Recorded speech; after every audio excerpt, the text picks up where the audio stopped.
In the vast expanse of the cosmos, the Celestial Enforcement Agency had apprehended countless villains, from smugglers to warlords and even insurrectionist leaders. However, this time they had captured something far more ordinary. An elderly human man wandering alone on the desolate planet of Sindara, nestled within the neutral sector of the Andromeda Belt. He was taken into custody during a routine patrol by officers of the formidable Zyran species, who regarded him with indifference, seeing only a frail, insignificant human past his prime. The elderly man, named Elias, was led aboard the Stellar Guardian, a highly fortified Zyran warship. As his wrists were bound and he was ushered into a dimly lit holding cell, the Zyran officers barely cast him a second glance, dismissing him as a mere relic of a bygone era. Yet, as they began their interrogation, they felt a disquieting presence emanating from him.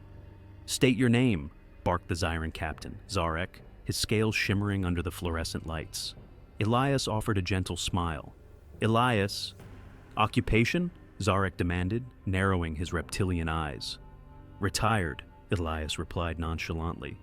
"What were you doing in restricted territory?" Zarek pressed, his irritation palpable. Elias shrugged. "Just taking a stroll. Thought I'd enjoy the scenery." The captain's frustration mounted.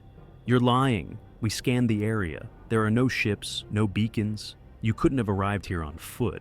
Who are you, really?" Elias's smile widened, but he remained silent, his calm demeanor contrasting sharply with the captain's rising fury. An uncomfortable silence descended, stretching into hours as Zarek and his crew grew increasingly agitated. They demanded answers, threatened him. But Elias remained composed, as if he held a secret that eluded them. Then, without warning, the ship's security systems began to malfunction. The lights flickered erratically, doors jammed shut, and communication lines went haywire. At first, Zarek thought it was a technical glitch, but as the disruptions became more coordinated, he began to feel an unsettling unease. When the security cameras in the holding cell malfunctioned, they blinked back to life to reveal Elias standing in the center of the room, gazing directly at the camera with an enigmatic grin. "Something's wrong," Zarek muttered to his officers, panic creeping into his voice.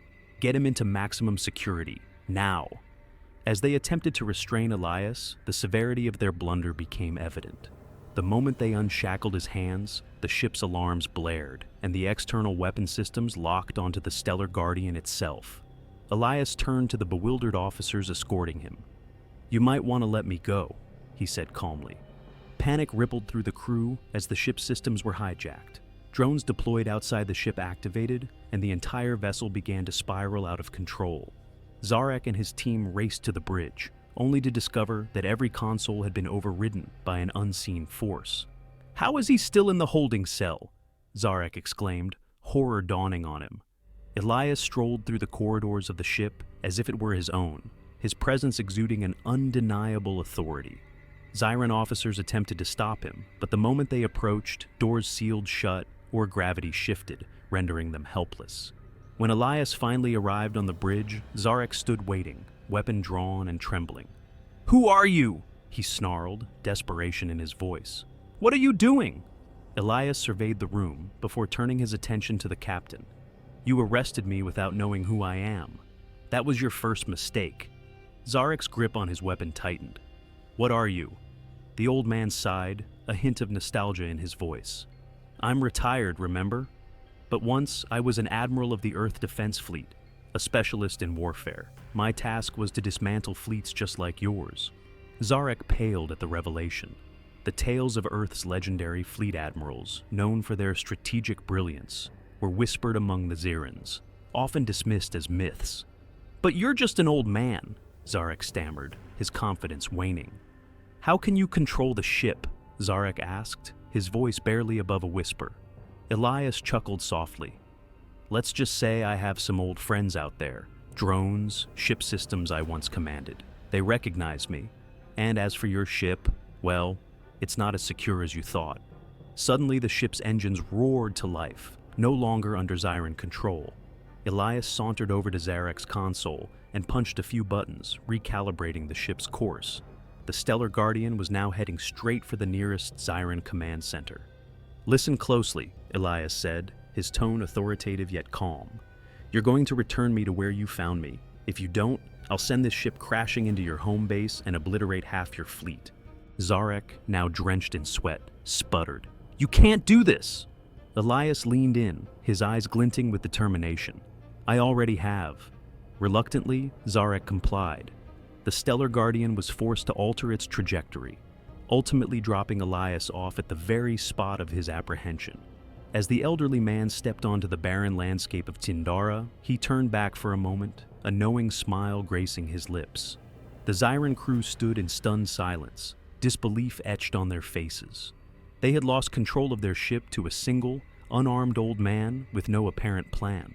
As the Stellar Guardian sped away into the stars, one of the officers turned to Zarek, still in shock. "What do we do now?" Zarek stared at the empty expanse where Elias had disappeared, his voice barely a whisper. "We never speak of this again." Days turned into weeks, but the incident haunted the Zyran crew. Whispers circulated among the ranks about the frail human who had outwitted them. Zarek was especially affected. He found himself unable to shake the feeling of vulnerability that Elias had instilled in him. The old man's calmness, his aura of authority, lingered in Zarek's mind like a ghost. Back on Sindara, Elias reveled in the serenity of the uninhabited planet.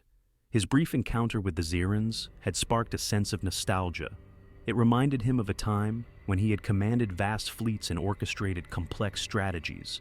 Yet, deep down, he knew his days as a commander were behind him. The universe was evolving, and he had chosen a quieter life, far removed from the chaos of intergalactic politics and warfare. But the stories of his past were powerful, and as the galaxies turned, he felt a stirring in the cosmic winds. Perhaps, he mused, the universe had not seen the last of Elias. One evening, while exploring a nearby grove, he stumbled upon a hidden alcove. Within it lay remnants of an ancient spacecraft, partially buried in the earth. Its metal hull shimmered with the glow of the distant stars, and as he brushed away the dust, memories flooded back, of battles fought, of camaraderie forged among the stars. Elias couldn't help but smile. Maybe retirement could wait a little longer. As he surveyed the ship, he felt a spark of inspiration. He had been underestimated once, but he would not let that happen again. With newfound determination, Elias began to work on the vessel. He would restore it, not just as a means of transportation, but as a symbol of his legacy. The galaxies were vast and full of unknowns, and there were still stories left to write. As he toiled under the starlit sky, he couldn't help but feel that the adventure was just beginning.